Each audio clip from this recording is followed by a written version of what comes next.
আপনার মন খারাপ হলে আপনি এই সূরাটা পড়বেন, আপনার মন ভালো হয়ে যাবে। এটাকে দি অ্যান্টি ডিপ্রেসেন্ট সূরা বলে, মানে ডিপ্রেশন কাটায় ফেলে।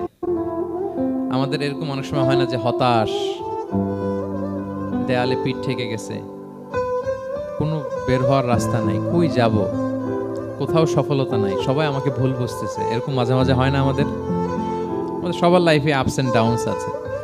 আপনি যখন ভারাক্রান্ত হবেন, কষ্টে থাকবেন, এই সূরাটা পড়বেন, দেখবেন যে আপনার ডিপ্রেশন দূর হয়ে গেছে। আল্লাহর হাবিব সাল্লাল্লাহু আলাইহি ওয়াসাল্লাম যখন এরকম ভারাক্রান্ত ছিলেন, চিন্তিত ছিলেন, তখন আল্লাহর হাবিব সাল্লাল্লাহু আলাইহি ওয়াসাল্লামকে চিন্তামুক্ত করবার জন্য আল্লাহ তাআলা এই চমৎকার সূরাটি নাযিল করেছেন।